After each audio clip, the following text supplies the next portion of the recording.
The moon of Zorath 7 was a desolate wasteland, its surface pockmarked with craters and streaked with jagged ridges that glinted faintly under the dim light of its distant sun.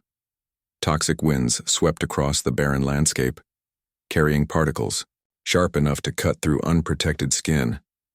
It was no place for life, human or otherwise. Yet Cale Draven called it home. Cale had been living alone on this remote rock for nearly 5 years now. Once part of a deep space mining crew, he'd left behind everything after a catastrophic accident claimed the lives of his teammates. The guilt still haunted him, gnawing at the edges of his mind like an unwelcome shadow.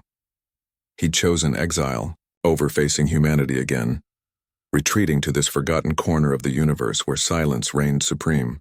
His shelter, a patchwork of salvaged metal panels and reinforced glass, was small but sturdy, designed to withstand the brutal conditions outside. Inside, it was Spartan. A cot, a workbench littered with tools, and shelves stocked with canned food and spare parts. It wasn't much, but it kept him alive. On this particular night, the storm raging outside was worse than usual. The wind screamed like a banshee, battering the walls of the shelter with relentless force. Cale sat hunched over his workbench, repairing a broken power converter he'd scavenged from a derelict drone weeks earlier. The rhythmic clinking of tools against metal filled the air, providing a comforting counterpoint to the chaos beyond. He worked methodically, his hands moving with practiced precision. For Cale, fixing things was more than just a skill. It was a way to keep his thoughts occupied, to silence the ghosts of his past. But tonight, something felt different. Amidst the howling wind, there was another sound, softer, yet unmistakable.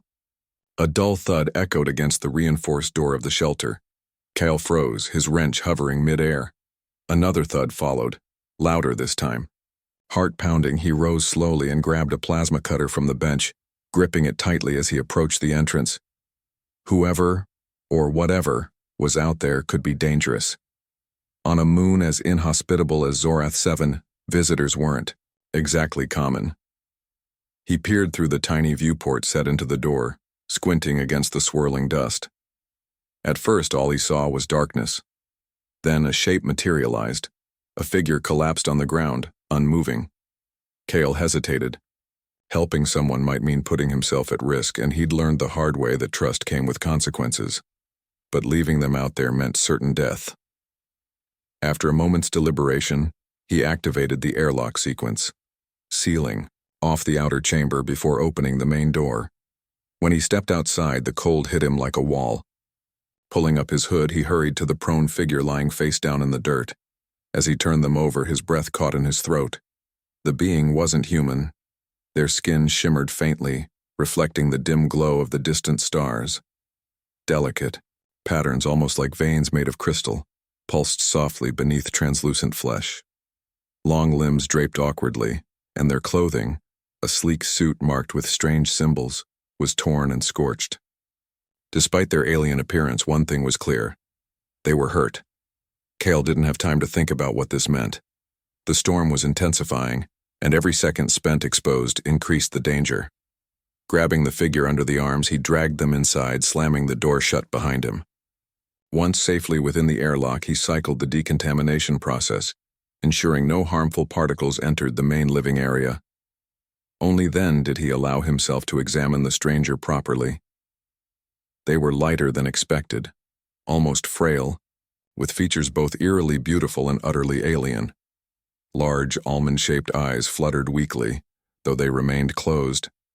Cale noticed burns along their arms and torso, likely caused by energy weapons. Whatever trouble they were running from, it hadn't ended well for them. Still holding the plasma cutter as a precaution, Cale carried the unconscious figure to his cot and laid them down gently. He rummaged through his medical supplies, pulling out bandages and antiseptic gel. Working quickly, he cleaned their wounds and applied makeshift dressings. As he worked, questions swirled in his mind. Who or what was this being? How had they ended up here, of all places? And most importantly, why did they look so vulnerable? Most aliens Cale had encountered during his days in space were either hostile or indifferent, This one seemed neither. If anything, they appeared desperate, like someone fleeing for their life. Hours passed as Kale monitored the stranger's condition.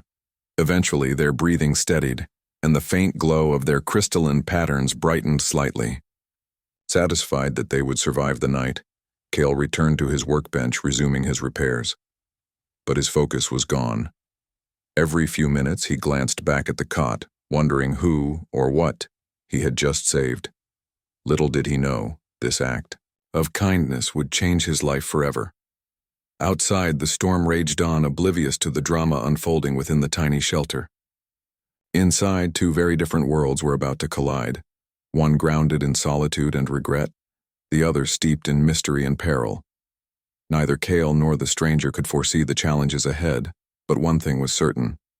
Nothing would ever be the same again. The storm outside had finally begun to subside, leaving behind an eerie calm. Inside Kale's shelter, the only sounds were the soft hum of the environmental systems and the occasional creak of metal as the structure adjusted to the changing pressure. Kale sat at his workbench, staring blankly at the half-repaired power converter in front of him. His mind was elsewhere, on the alien lying unconscious on his cot. He couldn't shake the feeling that this stranger's arrival wasn't just coincidence. Fate seemed determined to disrupt the quiet life he'd built for himself. Hours passed before the first sign of movement came from the cot. A faint groan broke the silence, followed by a twitch of slender fingers. Kyle turned sharply, setting down his tools and walking over cautiously. The alien stirred again, their shimmering silver skin catching the dim light of the overhead lamp. Slowly, their large, luminous eyes fluttered open, revealing irises that glowed faintly like molten gold. For a moment, they simply stared upward, disoriented before their gaze locked onto Kale. Kale froze, unsure how to react. He raised his hand slightly, showing he meant no harm. "You're safe," he said quietly, enunciating each word carefully. Though he doubted they understood human languages, it felt important to try. To his surprise, the alien blinked slowly, then spoke in halting but understandable Galactic Common, a trade language used across star systems. Where am I?" Their voice was soft, melodic, and tinged with exhaustion. Kale's eyebrows shot up. Of all the things he'd expected, this wasn't one of them. "You're in my shelter," he replied, keeping his tone neutral, "on Zorath 7. The alien frowned, confusion flickering across their delicate features. They tried to sit up, wincing as pain shot through their injured body. Kyle instinctively reached out to steady them, but they flinched away, their glowing eyes narrowing warily. "Don't touch me," they whispered, though there was more fear than anger in their tone. "I'm not going to hurt you," Kyle assured her, taking a step back to give them space.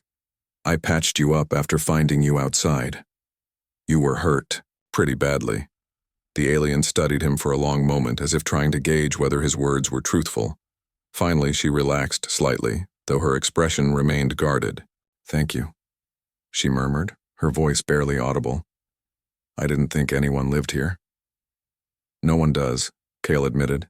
"Just me." He gestured toward the cot. "You should rest. Those wounds need time to heal." She hesitated, then nodded weakly, sinking back onto the makeshift bed. Her gaze drifted around the room, taking in the sparse furnishings and cluttered workbench. "This place, it's very different," she said, her accent lilting as she searched for the right words. "It gets the job done," Kyle replied dryly, leaning against the wall. "What about you? What brings you to a dead-end moon like this?" Her expression darkened and she looked away. "It doesn't matter. I can't stay long." Kale crossed his arms. "You're in no condition to leave. And besides, whoever's chasing you might still be out there." Her head snapped toward him, alarm flashing in her golden eyes. "How do you know someone's chasing me?" "You don't end up collapsing on my doorstep without a reason," Kale pointed out. "If you want help, you'll have to trust me." Trust. The word hung heavy in the air between them. After a long pause, the alien sighed, her shoulders slumping in defeat. My name is Vera, she said softly. I'm Luminari.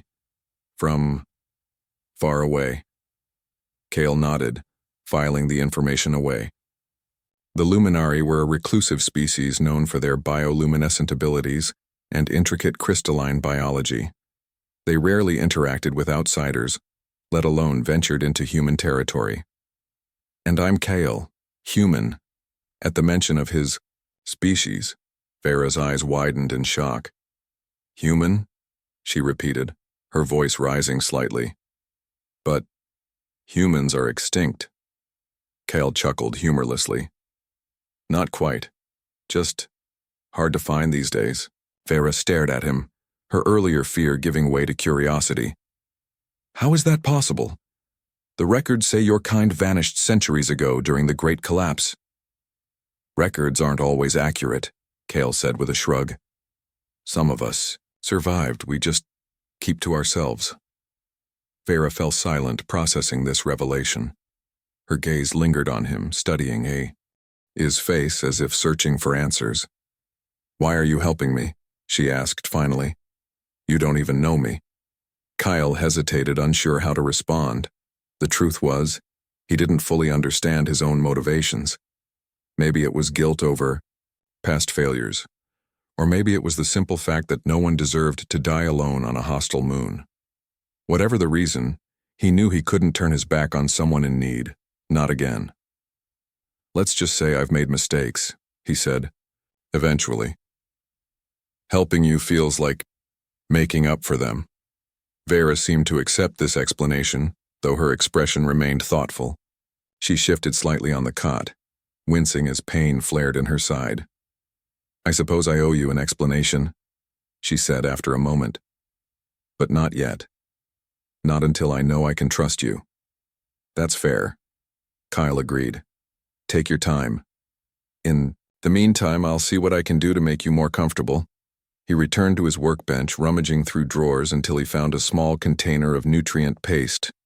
It wasn't much, but it would provide sustenance while her body healed. Handing it to Vera, he explained its purpose, watching as she reluctantly took a bite. Despite her obvious discomfort, she managed a small smile of gratitude. As the hours passed, an uneasy truce settled between them. Vera alternated between resting and observing Kale as he worked, her sharp eyes missing nothing. Occasionally, she would ask questions about his tools or the shelter itself, her curiosity outweighing her initial wariness. Kyle answered patiently, careful not to reveal too much about his past. Despite their differences, or perhaps because of them, they began to form a tentative connection. For Kale, it was the first real conversation he'd had in years. For Vera, it was a rare moment of respite amidst constant danger. Neither knew what the future held, but for now they shared a fragile sense of camaraderie born out of necessity and mutual respect. Outside, the toxic winds continued to whisper secrets to the barren landscape, oblivious to the lives unfolding within the tiny shelter.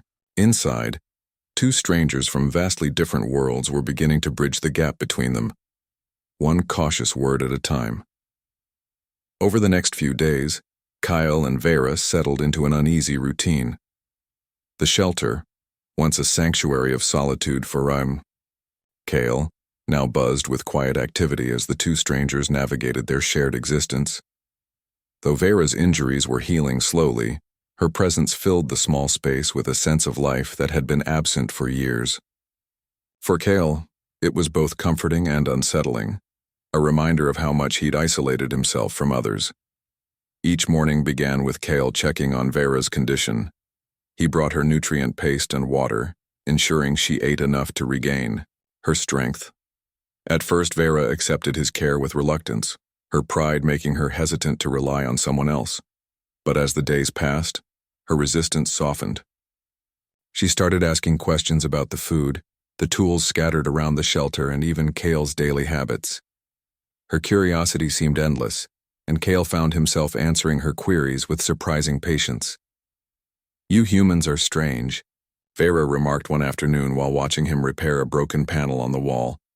You fix things instead of replacing them. Kale glanced at her, amused. It's practical, Out here, you don't always have access to new parts. You learn to make do with what you've got. Vera tilted her head thoughtfully. On my world, we create rather than repair. Our technology grows and evolves almost like living organisms.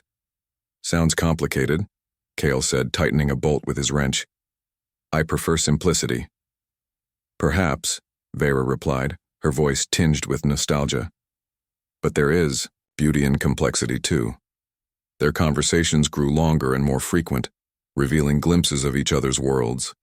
Vera spoke fondly of her homeworld, describing it as a radiant paradise where light danced across crystalline oceans, and forests pulsed with bioluminescent energy. Her people, the Luminari, revered light as sacred, believing it connected all forms of life. They communicated not only through words but also through patterns of glowing symbols etched into their skin, patterns that shifted depending on emotions or intentions. Kyle listened intently, captivated by her stories. In turn, he shared fragments of his own past, though he kept the details vague. He told her about Earth, its blue skies and vast oceans, and how humanity had once thrived before self-destructing. When Vera asked why he lived alone on Zorath 7, he hesitated before giving a clipped response. Some places are better left behind. Though she didn't press further, Vera sensed the weight behind his words. There was pain in his eyes whenever he spoke of his former life, a sorrow that mirrored her own. Despite their differences, they understood loss in ways neither could fully articulate. As trust grew between them, so did their reliance on each other. One evening, while Kale worked on reinforcing the shelter's outer walls, Vera offered to help. Her slender hands weren't built for heavy labor, but she proved surprisingly adept at organizing tools and holding materials steady. Together, they repaired sections damaged by the storm, their movements synchronized without needing words. "You're stronger than you look," Kyle commented during a break, handing her a canteen of water. Vera smiled faintly. Appearances can be deceiving. My kind may seem fragile, but we endure in ways others cannot. Her words lingered in Kale's mind long after their work was done. That night, as he sat at his workbench tinkering with a broken sensor module, he noticed Vera standing nearby, watching him intently. "What?" he asked, raising an eyebrow. "I've never met anyone like you," she admitted softly. "Most beings would have turned me away, or worse. Yet here you are, risking your safety for someone you barely know." Kale shrugged, feigning nonchalance. "Maybe I'm just stubborn." "No," Vera said firmly. "It's more than that. You carry guilt, don't you? Like you're trying to make up for something." Kale froze, his fingers tightening around the tool in his hand. He hadn't expected her to see through him so easily. "Why do you say that?" "Because I feel it too," she confessed. "The burden of survival, the knowledge that others didn't make it while you did." Her honesty caught him off guard. For a moment he considered brushing her off, retreating back into the shell he'd built around himself, but something in her gaze stopped him. It wasn't pity, it was understanding. And for the first time in years, Kale felt compelled to open up. "I lost my crew," he admitted quietly. "A mining accident. I survived because I stayed behind, to fix equipment when they went ahead. By the time I reached them..." His voice trailed off, choked with emotion. Vera placed a gentle hand on his arm, her touch cool, yet comforting. "You blame yourself, but you couldn't have known what would happen. Sometimes fate decides for us." Kale nodded, swallowing hard. "And you? What's your story?" Vera hesitated, her glowing patterns dimming slightly. "I told you, I'm being hunted. Bounty hunters want to capture my people for our genetic code. We're rare now, thanks to centuries of exploitation. Those who remain live in hiding." "But why you specifically?" Kale pressed. "There must be more to it." She sighed, averting her gaze. "I am different. My lineage carries traits, essential for breeding programs. If they catch me, they'll harvest my DNA to create hybrids immune to radiation and disease. My survival matters, not just for me, but for my people." Kyle stared at her, anger stirring within him. The thought of anyone using her as a resource made his blood boil. "They won't get to you," he vowed. "Not while I'm around." Vera looked at him, surprise flickering across her face. "Why protect me? You barely know me." "Because no one deserves that kind of fate," Kale replied simply. "Besides, you trusted me enough to tell me the truth. That means something." For the first time since arriving, Vera smiled genuinely, a soft, radiant expression that lit up her entire face. "Thank you, Kale, for everything." Their bond deepened over the following days. Kale taught Vera basic mechanics, showing her how to operate simple tools and understand human technology. In return, she introduced him to elements of luminary culture, teaching him phrases in her native language and explaining the significance of the glowing patterns on her skin. One evening, she even demonstrated how her people used light to communicate, weaving intricate designs in the air with her fingertips. Kale watched in awe, realizing just how much he still had to learn about the universe and about himself. Despite the growing camaraderie, tension lingered beneath the surface. Both knew Vera couldn't stay forever. Her pursuers were out there, waiting. And though Kale refused to admit it, the thought of her leaving filled him with dread. For years he'd convinced himself that solitude was safer, easier, but now, faced with the possibility of losing the connection he'd formed with Vera, he realized how hollow his isolation truly was. One night, as they sat side by side under the dim glow of the shelter's single lamp, Vera broke the silence. "When this is over, what will you do?" Kale frowned, taken aback by the question. "I don't know. Go back to fixing things, I guess." "And if I asked you to come with me?" she ventured cautiously. "To help find a safe haven for my people?" He hesitated, torn between fear and hope. Leaving Zorath 7 meant stepping back into a world he'd sworn to avoid.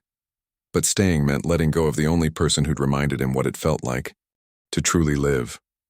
"I'll think about it," he said, finally meeting her gaze. "For now, let's focus on surviving." Outside, the moon's barren landscape stretched endlessly, silent and unchanging. Inside the shelter, however, something remarkable was happening. Two souls from vastly different worlds were forging a connection that transcended species and circumstance, a bond born not of necessity, but of shared humanity, or perhaps shared alienness. The fragile peace Kyle and Vera had built within the shelter was shattered one fateful evening when the storm returned, not of wind and dust, but of danger. As twilight settled over Zorath 7, casting long shadows across the barren moon, a low hum vibrated through the ground. At first, Kale dismissed it as another quirk of the hostile environment. But then the sound grew louder, more deliberate, until it became unmistakable. The thrum of starship engines. Kale froze, his heart pounding in his chest. He exchanged a glance with Vera, who had been sitting quietly on the cot, tracing glowing patterns on her arms. Her expression darkened instantly, and she stood abruptly, her movements tense. "They found me," she whispered, her voice barely audible above the rising noise, voice trembling. Kyle looked toward the horizon where the faint glow of distant stars promised hope beyond the desolation. "Anywhere but here," he replied. "And this time we stick together." Behind them, the shelter crumbled into ruin, swallowed by the unforgiving landscape. Ahead, the vastness of space awaited, filled with uncertainty, danger, and perhaps redemption. Ned of Kyle clenched his fists, anger simmering beneath his calm exterior. "That's monstrous. No one should be treated that way." "I know," Vera whispered, "but survival often comes at a cost. My parents sacrificed themselves to protect me. Now, it's my turn to carry the burden."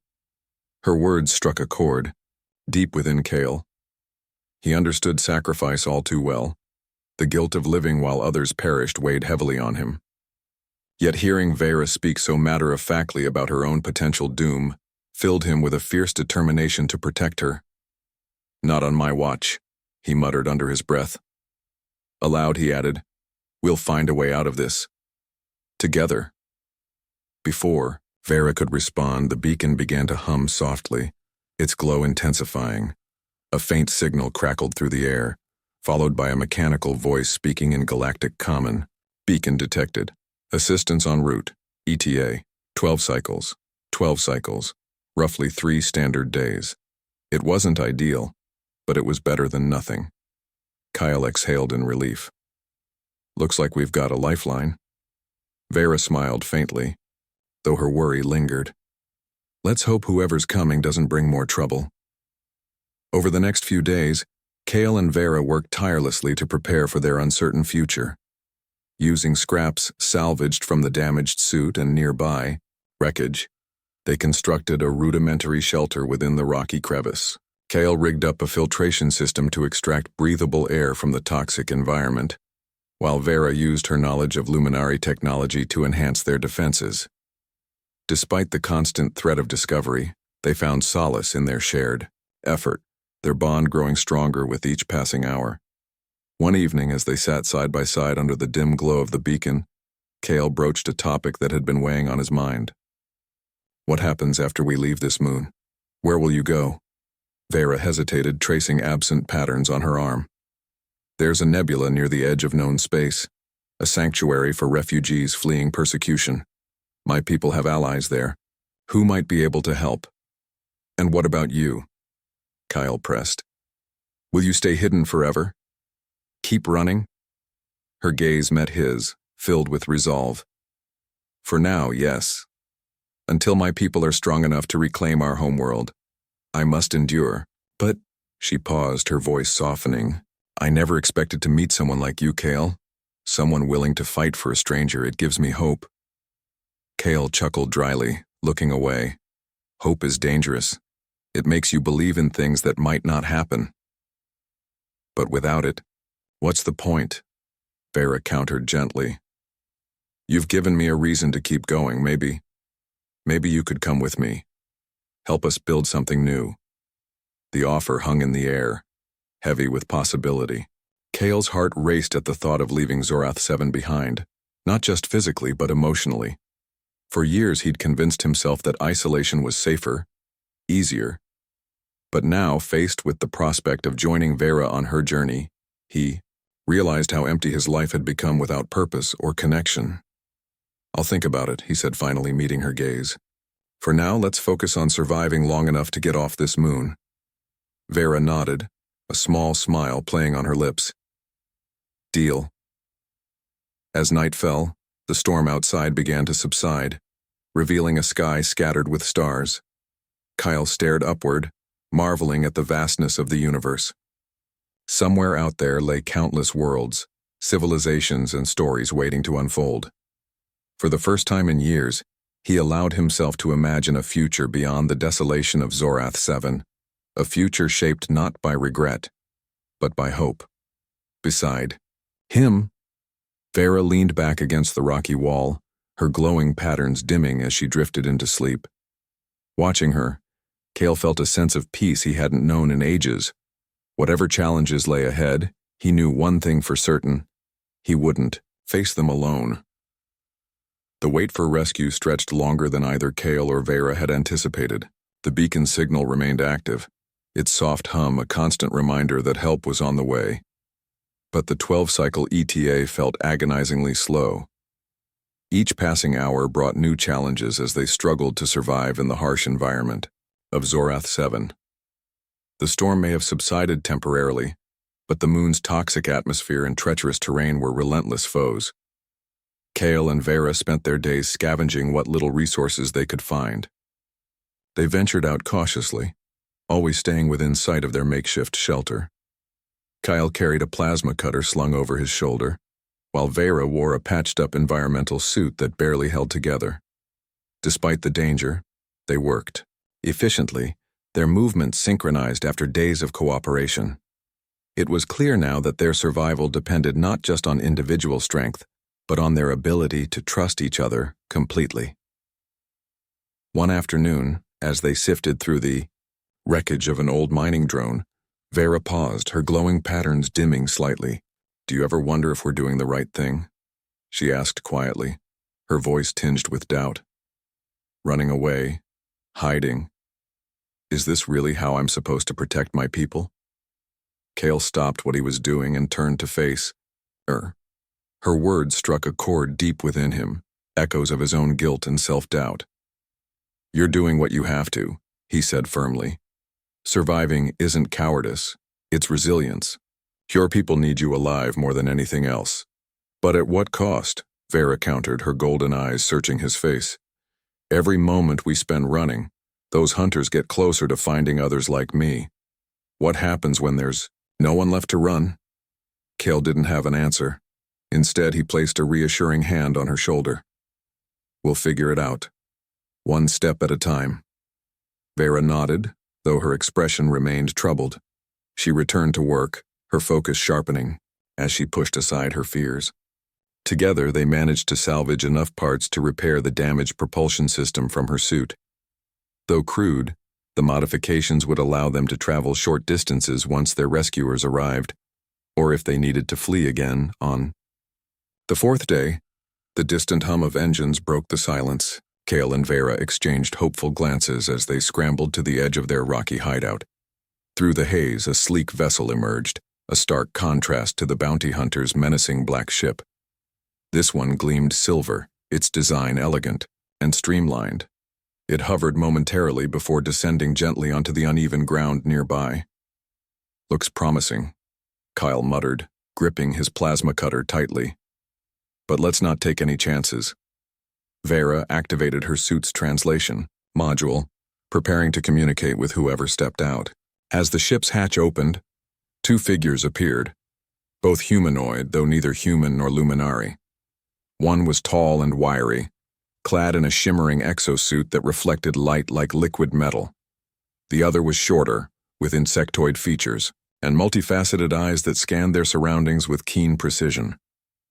Greetings, the taller figure said in galactic common, raising a hand in a gesture of peace. We received your distress signal. Are you in need of assistance? Vera stepped forward cautiously, her glowing patterns steadying as she addressed them. Yes, thank you. We're seeking refuge from pursuers who mean us harm. The insectoid tilted its head, antennae twitching. Pursuers? Bounty hunters, perhaps? They're after her. Kale interjected, stepping beside Vera protectively. She's Luminari. If you're here to help, fine. But if not, we'll handle things ourselves. The taller figure raised both hands placatingly. No, hostility intended. We represent the Nebula Accord, a coalition dedicated to aiding persecuted beings across the galaxy. You're safe with us. Relief washed over Vera, though Kale remained wary. How do we know you're telling the truth? He demanded. The insectoid produced a small device and handed it to Vera. This contains credentials verifying our affiliation. Feel free to examine it. Vera accepted the device, interfacing with it briefly. Her patterns brightened as she confirmed its authenticity. They're legitimate, she told Kale softly. Still cautious, Kale nodded. All right, let's hear your plan. The rescuers explained that their ship was equipped with cloaking technology, allowing them to evade detection by hostile forces. They offered to transport Kyle and Vera to the Nebula Sanctuary mentioned earlier, a hidden colony shielded by dense energy fields and natural phenomena. Once there, Vera could reunite with allies and begin rebuilding her people's future. As they prepared to board the ship, Kale hesitated, glancing back at the desolate landscape of Zorath 7. For years, this barren moon had been his prison and his refuge. Leaving it behind meant confronting the world he'd tried so hard to escape. Yet staying wasn't an option anymore, not with Vera by his side. You ready? Vera asked, noticing his hesitation. Kale took a deep breath, then nodded. Yeah. Let's go. The journey to the nebula was tense but uneventful. Their rescuers kept watch for signs of pursuit, while Kale and Vera used the downtime to reflect on everything that had transpired. Sitting in the cramped passenger compartment, they shared stories of their respective worlds, Earth's blue skies and oceans, the crystalline beauty of Vera's homeworld. These conversations strengthened their bond, transforming mutual reliance into something deeper. As they approached the nebula, Its swirling colors came into view, a breathtaking tapestry of light and shadow. Within its depths lay the sanctuary, camouflaged by layers of cosmic dust and radiation. When the ship finally docked, Kale and Vera disembarked into a bustling settlement unlike anything they'd imagined. Refugees from countless species coexisted here, united by their shared struggle for freedom. Advanced technology blended seamlessly, with organic structures creating an environment that felt alive yet functional. Vera marveled at the sight, tears welling in her eyes. "This is where we start over," she whispered. Kyle stood beside her, taking it all in. For the first time in years, he felt a sense of belonging, not because this place was home, but because he had someone to share it with. Later that evening, as they explored the settlement, Vera turned to Kyle with a mixture of gratitude and hope. "Thank you for coming with me," she said softly. "I couldn't have done this alone." Kyle smiled faintly, his usual stoicism giving way to sincerity. "Neither could I. Guess I owe you one for dragging me out of that hole I dug myself into." Vera laughed lightly, her glowing patterns brightening with joy. "Maybe we can call it even then." As they walked side by side under the radiant glow of the nebula, Kale realized that this was just the beginning. The road ahead would be fraught with challenges, but for the first time in years, he faced them with optimism. Together, he and Vera had taken a leap of faith, one that promised not just survival but renewal. The Nebula Sanctuary was unlike anything Kale had ever seen, a place where light danced across the horizon in swirling ribbons of color, illuminating a world teeming with life. The settlement itself was a marvel of ingenuity, blending advanced technology with natural elements to create an environment that felt both alien and familiar. Towering crystalline structures refracted the ambient light, casting prismatic patterns onto the ground. Organic vines wove through metallic frameworks, their leaves glowing faintly as if infused with bioluminescence. Refugees from countless species moved about, each contributing to the collective effort of building a new home.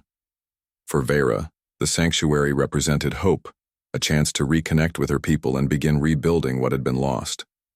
For Kale, it was a fresh start, a place where he could leave behind the ghosts of his past and forge a future worth living for. Together they navigated this vibrant community, finding purpose in helping others who had also fled persecution. In the days following their arrival, Vera introduced Kale to some of the colony's leaders, wise elders and skilled engineers, who welcomed them warmly. The Luminari refugees were particularly overjoyed to see Vera, embracing her as one of their own. They marveled at her unique lineage, recognizing the importance of her genetic code in preserving their species. Yet instead of treating her like a resource, they celebrated her as a symbol of resilience and unity. Kale observed these interactions quietly, feeling both pride and unease. He admired how Vera carried herself with grace under pressure, yet he couldn't shake the nagging thought that she belonged here more than he did. This was her world, her fight. What role could a human possibly play in such a place? One evening, as they sat together on a raised platform overlooking the sanctuary, Vera seemed to sense his inner turmoil. "You've been quiet today," she said softly, her glowing patterns dimmed in the twilight. "What's on your mind?" Kyle hesitated, staring out at the shimmering landscape. "I'm not sure I belong here, Vera. This is your home, your people. I'm just an outsider." Vera turned to face him, her golden eyes filled with warmth. "You're wrong, Kale. You've done more for me, and for my people, than anyone else ever has. Without you, I wouldn't be here. That makes you part of this story too." Her words struck a chord deep within him. Over the years, Kyle had convinced himself that his actions didn't matter, that his presence was insignificant. But now, faced with Vera's unwavering belief in him, he began to see things differently. Maybe belonging wasn't about fitting into a specific mold. Maybe it was about making a difference, no matter how small. "I still don't know what I can offer," he admitted, But if you'll have me, I'll stay, for as long as you need me. Vera smiled, her patterns brightening slightly. We'll figure it out together, just like we always have. As weeks turned into months, Kale found ways to contribute to the colony's growth. Drawing on his mechanical expertise, he helped repair and upgrade equipment salvaged from abandoned ships. His knowledge of human engineering proved invaluable, especially when combined with Vera's understanding of Luminari technology. Together, they developed hybrid systems that improved the settlement's efficiency and sustainability. Kyle also formed bonds with other refugees, learning about their cultures and sharing stories of his own. Though initially hesitant to open up, he discovered that many of them shared similar struggles: loss, fear, and the desire for a better future.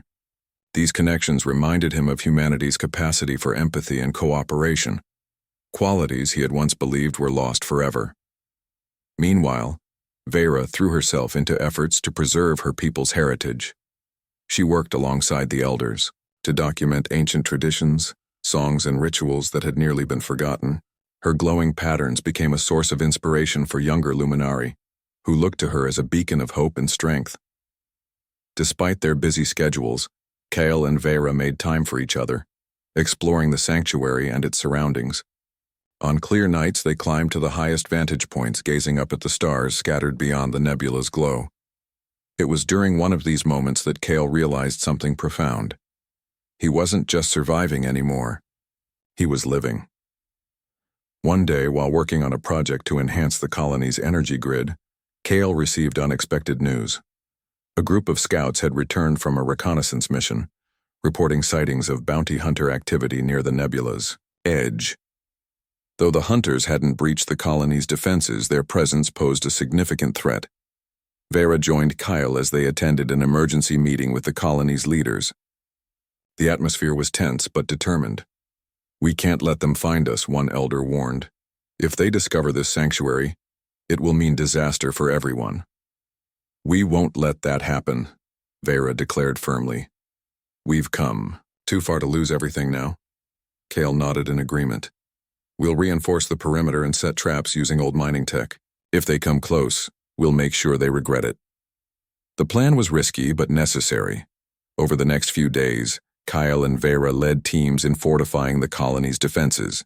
They rigged sensors to detect incoming ships and installed automated turrets powered by scavenged energy cores. Though the work was exhausting, it brought the community closer together, strengthening their resolve to protect what they had built. When the bounty hunters finally arrived, the colony was ready. Their ships hovered cautiously at the nebula's edge, wary of venturing deeper. Unbeknownst to them, the settlers had laid a trap, a network of decoy signals designed to lure the hunters away from the sanctuary. When the hunters took the bait, they were met with a barrage of countermeasures that forced them to retreat. Cheers erupted throughout the colony as the threat dissipated. For the first time in months, everyone felt truly safe. Kyle and Vera stood side by side, watching as the last traces of the hunters' ships disappeared into the void. In the aftermath of the victory, Kale and Vera reflected on all they had accomplished. Standing beneath twin suns that bathed the sanctuary in radiant light, they shared a moment of quiet gratitude. Despite their differences, they had forged a bond stronger than either could have imagined. "You know," Kyle said with a smile, "for a couple of fugitives, we're not doing too bad." Vera laughed softly, her patterns glowing brightly. "Not bad at all." As they walked hand in hand through the bustling settlement, surrounded by friends and allies, Kale realized that their journey was far from over. Together, they had faced unimaginable challenges and emerged stronger because of it. And though the road ahead would undoubtedly bring new trials, he knew one thing for certain: as long as they stood together, there was nothing they couldn't overcome.